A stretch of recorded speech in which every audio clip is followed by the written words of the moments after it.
জালেমের দুই চারটা ভালো কাজ দেখে তাকে প্রশংসার বন্যায় ভাসিয়ে দিও না। কি ঠিক ঠিক? হ্যাঁ বুঝছেন?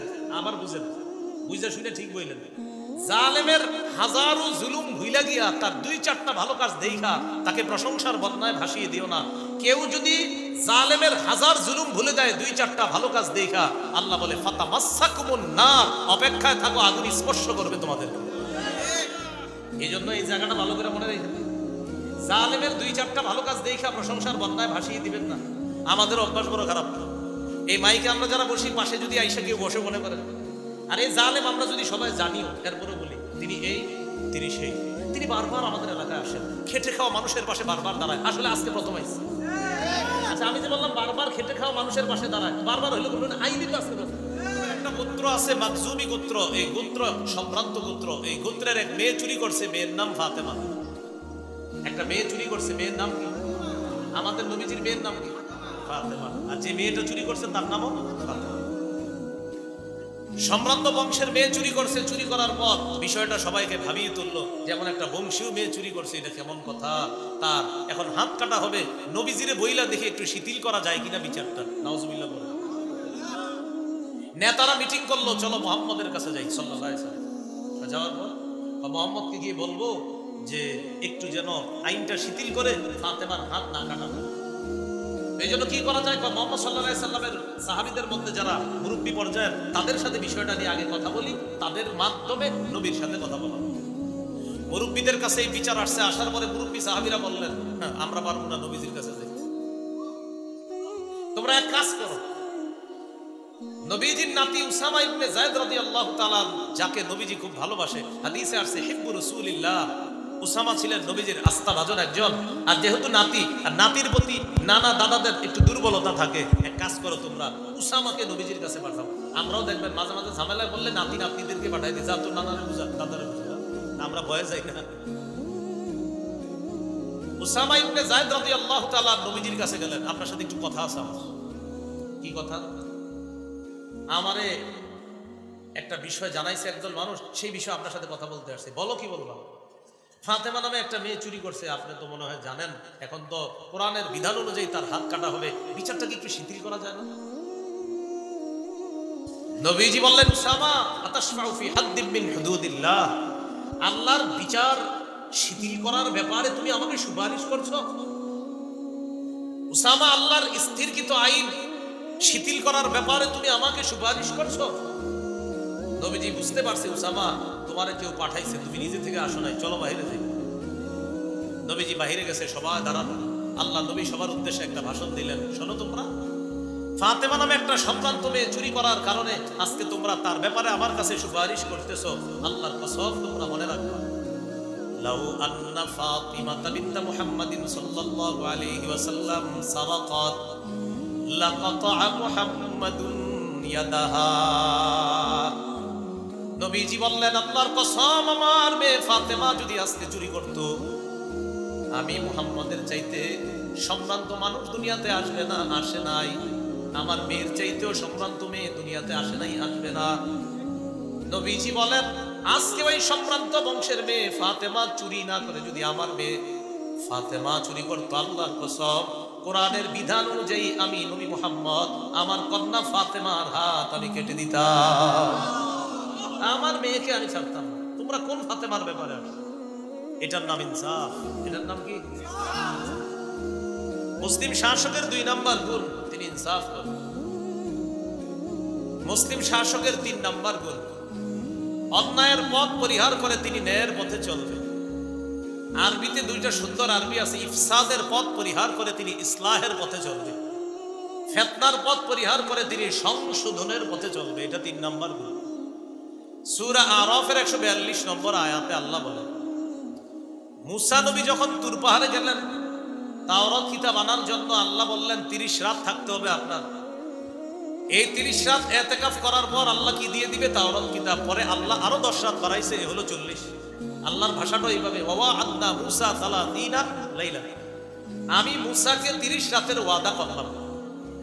এরপরে কি করলাম? আতমামনাহা বিআশরিন, আমি আরো 10 দিয়ে এই 30 কে পূর্ণ করে বানাইলাম 40। ফাতাম্মা মিকাতু রাব্বিহি 40 লাইলা, এইভাবে পূর্ণ 40 দিন মুসা আলাইহিস সালাতু ওয়াস সালাম অবস্থান করতে হবে। তার অবস্থানের মেয়াদ হলো মোট 40 রাত। মুসা নবী যখন তুর পাহাড়ে কিতাব আনতে যায়, তার ভাই হারুন নবীকে বললেন, وقال موسى لأخيه هارون اخلفني في قومي وأصلح ولا تتبع سبيل المفسدين। মুসা নবী তার ভাই হারুন নবীকে বললেন, ভাইজান আমি তুর পাহাড়ে যাইতেছি কিতাব আনতে, আপনি আমার অধীনস্থ হবেন, আপনি এখানে শাসন কার্য পরিচালনা করবেন, আপনি ফিতনার পথ পরিহার করে সংশোধনের পথে আপনি চলবেন, ইফসাদের পথ পরিহার করে ইসলাহের পথে চলবেন। কি বললেন? আসলিহ, আপনি সংশোধন করবেন। ওয়ালা তাত্তাবি সাবিলাল মুফসিদিন, যারা ফাসাদ সৃষ্টি করে হাঙ্গামা করে তাদের পথ আপনি অনুসরণ করবেন না। এই হলো 3 নাম্বার। 4 নাম্বারটা গুরুত্বপূর্ণ, এটা আমার সাথে একটু বলেন যেন মনে থাকে। বলেন, শিষ্টের লালন, দুষ্টের দমন। এটার সহজ বাংলা হলো, ভালোকে লালন করতে হবে, খারাপকে দমন করতে হবে। আমাদের দেশের চিত্র ভিন্ন। আমাদের দেশে ভালো যারা, এদেরকে দমন করা হয়, খারাপদেরকে লালন করা হয়। এইটা তো সঠিক হলো না।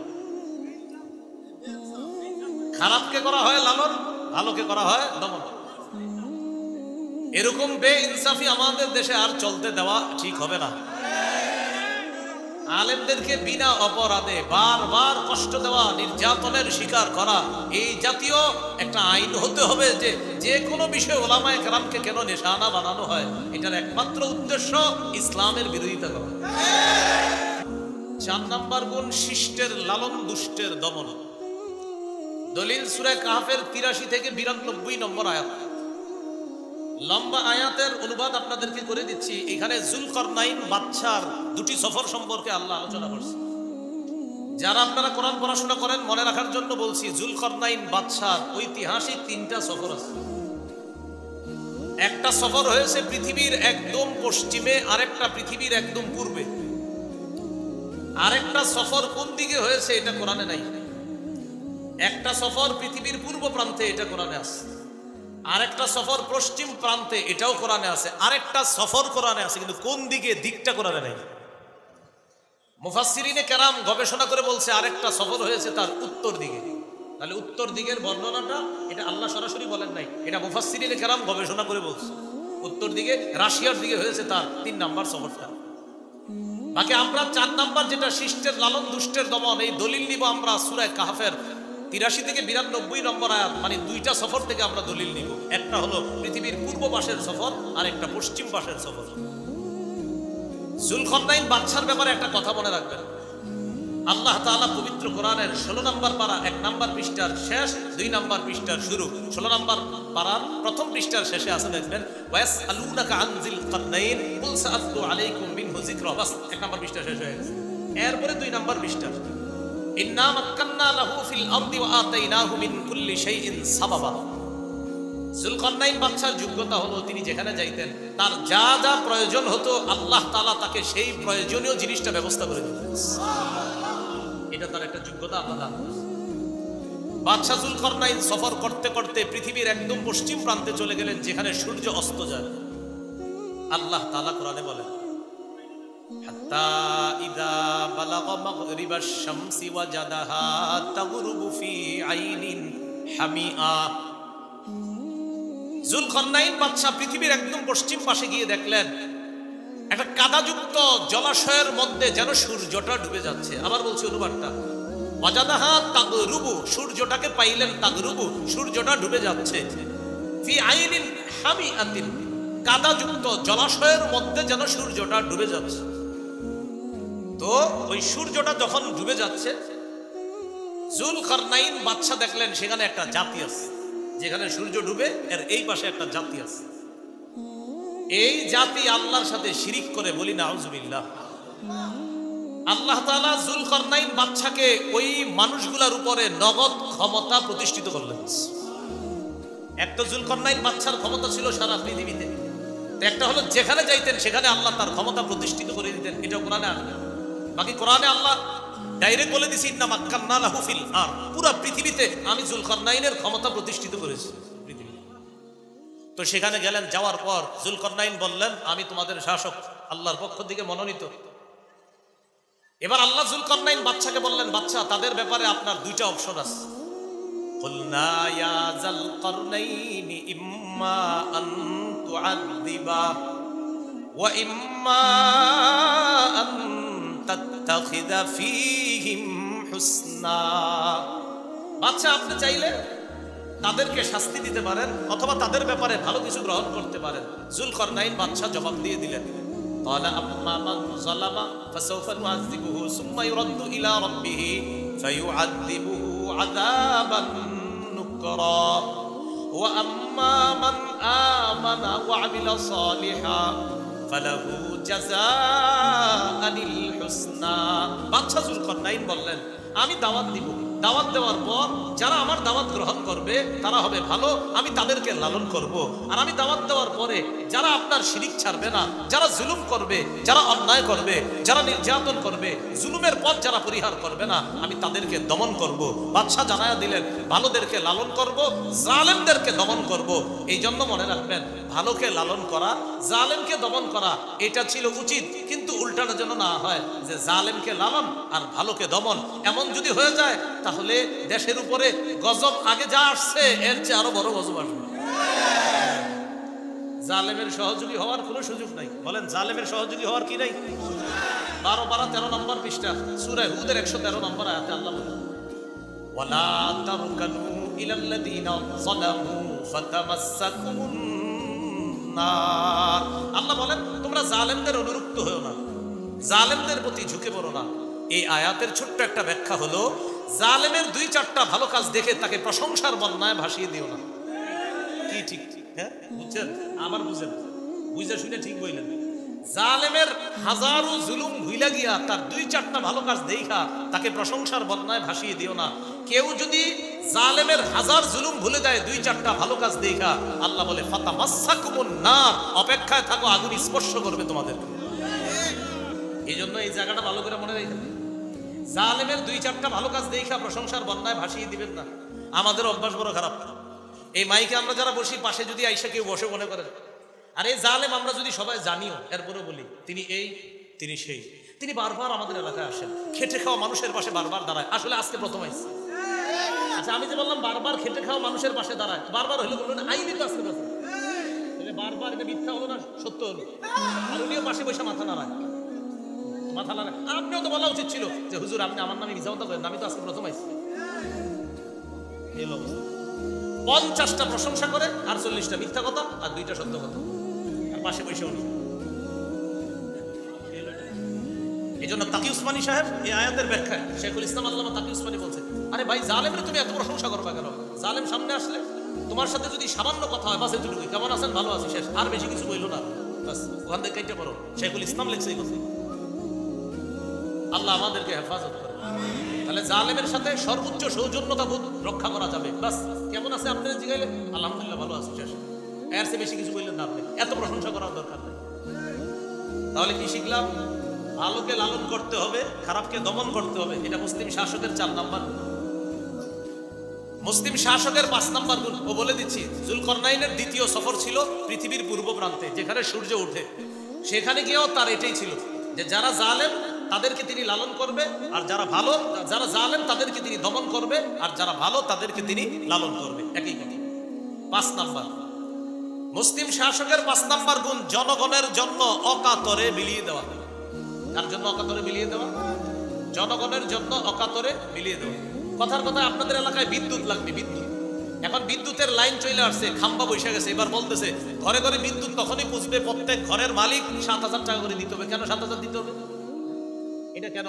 আসলে এটা একটু সাইডে সাইডে লাগে। কোথায় লাগে না বুঝেন নাই? মনে সাইড, সাইড মানে হলো ওই মানে আমি একটু পাতি নেতা এলাকার, আমি বলতেছি হ্যাঁ হ্যাঁ 7 করে যদি না দাও কারেন্ট কিন্তু তোমার ঘরে যাবে না। তো স্যার 7টা নিবে কে? যেই নে, এত কথা জিজ্ঞেস করার দরকার আছে? মানে আমি নিব। জনগণের জন্য অকাতরে বিলিয়ে দিতে হবে, এটা মুসলিম শাসকের 5 নাম্বার গুণ। আমার টাকায় আমার কাজ করবেন, আমি আবার ঘুষ দিব কেন? বুঝেন নাই? আমার টাকায় আমার কাজ করবেন, আমি ঘুষ দিব কেন? এটা হলো 5 নাম্বার। সূরা কাহফের 93 থেকে 97 নম্বর আয়াত পর্যন্ত যুলকারনাইন বাদশার তৃতীয় সফরের সম্পর্কে আল্লাহ বলেন। জুলকারনাইন বাদশা 3 নাম্বার সফরটা কোন দিকে করছে এটা কোরআনে নাই, তবে মুফাসসিরিনে কেরাম বলছে কোন দিকে, উত্তর দিকে, রাশিয়ার আশেপাশে অঞ্চল। জুলকারনাইন বাদশা যাইতে যাইতে হাত্তা ইদা বালাগ বাইনা সাদ্দাইন, দুই পাহাড়ের মাঝখানে গিয়ে তিনি পৌঁছলেন। বিশাল দুই পাহাড়, মাঝখানে ফাঁকা।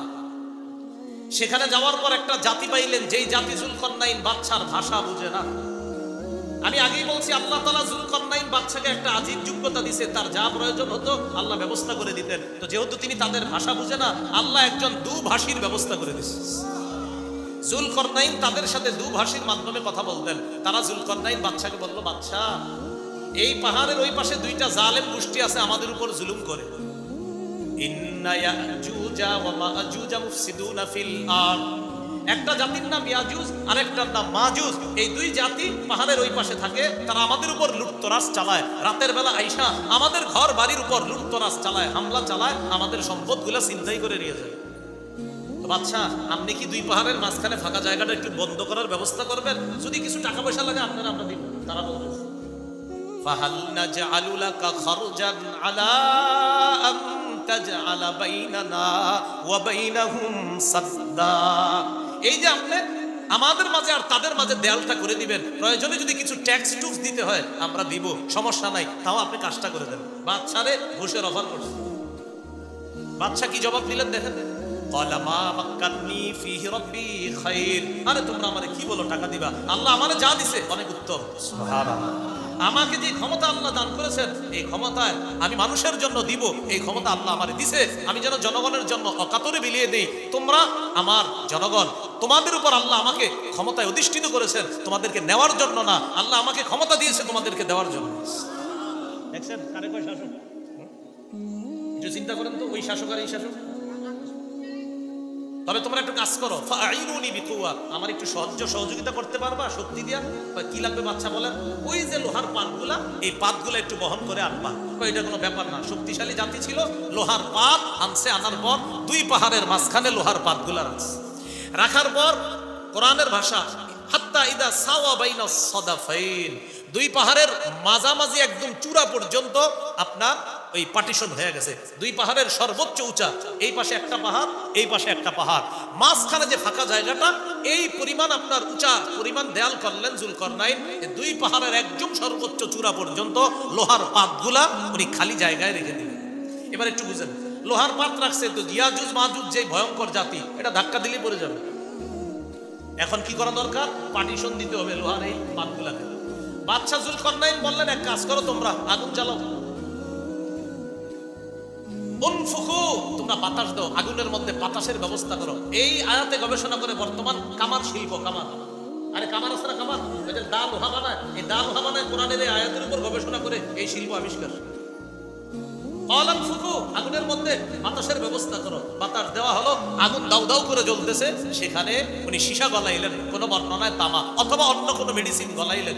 গলিয়ে ওই গলিত জিনিসটা লোহার পাতের উপরে ছেড়ে দিলেন, লোহার মজবুত একটা দেয়াল তৈরি করে দিলেন। বাদশা জুলকারনাইন বললেন, ইনশাআল্লাহ আর সমস্যা হবে না, তোমরা এখন নিরাপত্তা লাভ করেছো, ওরা তোমাদের উপর জুলুম করবে না। আর এই যে দেয়াল করে দিলাম, তোমরা আমার সহযোগিতা করেছো, তোমরা কাজ করেছো, শুকরিয়া তোমাদের। বাকি আল্লাহ ক্ষমতা দেওয়ার কারণে সম্পূর্ণ বিনা খরচে তোমাদেরকে দেয়াল আমি করে দিলাম। কিছু লাগবে না। কি শিখলাম? জনগণের জন্য অকাতরে মিলিয়ে দেওয়া। 6 নম্বর গুণ মুসলিম শাসকের, এটা আমার সাথে একটু বলেন। বলেন, জনগণের জন্য কিছু করতে পারলে সমস্ত ক্রেডিট আল্লাহকে দেওয়া। যে আমি আপনাদের জন্য কিছু করতে পারছি, আল্লাহ যোগ্যতা দিছে তাই করতে পারছি। সূরা কাহফের 98 নম্বর আয়াতে এটার দলিল। ওই বাদশা জুলকারনাইন কিছু করতে পাইরা বলতেছে, ক্বালা হাযা রাহমাতুম মির রাব্বি, শোনো, আমার প্রশংসা করার দরকার নাই, আমি যে তোমাদের জন্য কিছু করতে পারছি এটা আমার রবের দয়া, রব দয়া করেছে তাই করতে পারছি। তবে ফাইদা জাআ ওয়া'দু রাব্বি জা'আলাহু দাক্কা, আমার রবের হুকুম যখন আসবে, রব কিন্তু এই দেয়াল ভেঙে ফেলবে। এটাই হবে কিয়ামতের আলামত। ইয়াজুজ মাজুজ ঢুকে যাবে, পুরো পৃথিবীতে তারা ছড়িয়ে পড়বে। তাহলে কি শিখলাম? বান্দা যেটা করে এটা স্থায়ী না। এটা কি না? স্থায়ী না। বাদশা জুলকারনাইন বললেন, শোনো, আমি তো আল্লাহর হুকুমে করছি, বাকি আমার রব চাইলে এটা আবার ধ্বংস করে দিবে, এই দেয়াল তছনছ হয়ে যাবে। কয় নাম্বার গেল? 6। 7 নাম্বার, মুসলিম শাসকের 7 নাম্বার গুণ হলো তিনি ঘুষখোর হবে না। এটা 3 বার বলেন, আবার বলেন, আরো জোরে বলেন।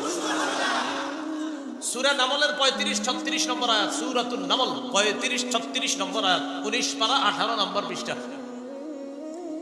রানী বিলকিস, তার কাছে সুলাইমান নবী চিঠি পাঠাইছে, যদি শিরিক না ছাড়ো এই হাজার হাজার মানুষকে তুমি শিরিক করাইতেছো, তোমার কিন্তু খবর আছে। রানী তার পরিষদ বর্গ যারা আছে তাদের সাথে পরামর্শ করলো, এক কাজ করো, আফতুনি ফি আমরি, তোমরা আমাকে পরামর্শ দাও, মা কুনতু কাতিআতান আমরান হাত্তা তাশহাদুন, তোমরা উপস্থিত না থাকলে আমি কোনো বিষয়ের সিদ্ধান্ত নেই না, বলো তো কি করতে পারি। তারা বলল আমরা শক্তিশালী, নাহনু উলু কুওয়া ওয়া উলু বাসিন শাদীদ, আর আমরা শক্তিশালী, আপনি টেনশন করেন না, ওয়াল আমরু ইলাইকি, বাকি ব্যাপারটা আপনার কাছে, ফানজুরি মাযা তা'মুরিন, আপনি আমাদেরকে বলেন আমরা কি করতে হবে, চিন্তা ভাবনা করে বলেন। রানী বললেন শোনো, ওই বাহাদুরি সব জায়গায় দেখা লাভ হয় না। কি ইন্নাল মুলুকা ইযা দাখালু ক্বরিয়া, সুলাইমান নবী এমন রাজা বাদশা কোন এলাকায় যদি ঢুকে আফসাদুহা, একদম সব শেষ করে দিবে। ওয়াজালু আইজ্জাতা আহলিহা আযিল্লা, আরেকটা ঘটনা ঘটাবে, সেটা কি জানো, আমরা যারা নেতৃস্থানীয় সম্ভ্রান্ত আমাদেরকে অপদস্থ করে ছাড়বে। তো কি করা? রানী বললেন এক কাজ করি, আমি একটু হাদিয়া পাঠাবো সুলাইমান নবীর কাছে। মুফাসসিরিনে কেরাম লেখছেন, যদিও রানীর ভাষায় হাদিয়া, আসলে রানীর মনে মনে এটা হাদিয়া ছিল না, মনে ছিল ঘুষ। এজন্য আমাদের সমাজেও হাদিয়া আছে এইভাবে, স্যার এমনি বাসায় ফল টল নিয়ে যান, আর একটু খেয়াল রাখেন, আরে এটা কি দেবো, না না আপনি বাসায় ওই বাচ্চাদের ফল নিয়ে, তো ঠিক আছে, তো এটা কি, এটা এমনি দিলাম, আপনি ফাইজলামি করে না, এমনি দিয়েছেন, তা আপনি এমনি দেন, তো আমার খেয়াল রাখতে কইছেন, খেয়াল রাখেন, খেয়াল রাখবো কেন, হাদিয়া ওটা দিয়ে বলে কিছু খেয়াল রাখেন, খেয়াল রাখবে কেন, যেহেতু এমনি দিয়েছেন। রানী পাঠাইছে হাদিয়া, মানে রানী, কোরআনে আল্লাহ রানীর ভাষাটাই বলছে। আল্লাহ তাআলা বলতেছেন যে রানী বলল ইন্নী মুরসিলাতুন ইলাইহিম বিহাদিয়া, আমি সুলাইমান নবীর কাছে হাদিয়া পাঠাবো। ফানাজিরা, তারপর দেখবো, বিমা ইয়ারজিউল মুরসালুন, দূতরা কি নিয়ে উত্তর নিয়ে আসে, আমি যাদেরকে দিয়ে হাদিয়াটা পাঠাবো দেখি তারা কি উত্তর দেয়। এবার রানীর চিন্তা কি ছিল জানেন? মুফাসসিরিনে কেরাম লেখছে, রানীর চিন্তা হলো, শোনো হাদিয়া যদি গ্রহণ করে তাহলে বুঝবো যে উনি আসলে ততটা সুবিধার না। তখন বলবো যে বাচ্চা আপনি আপনার এলাকা নিয়ে থাকেন, আমি আমার এলাকা নিয়ে থাকি, আমি আপনাকে ডিস্টার্ব করবো না, আপনিও আমারে ডিস্টার্ব করবেন না। এটা কি হাদিয়া হলো? মানে উনি ডিস্টার্ব থেকে যেন ওনারে যেন ডিস্টার্ব না করে, এই জন্য উনি পাঠাইছে। সুলাইমান নবীর কাছে গেছে। ফালাম্মা জাআ সুলাইমান ক্বালা আতুমিদ্দুনানি বিমাল ফামা আতানি আল্লাহু খায়রুম মিম্মা আতাকুম।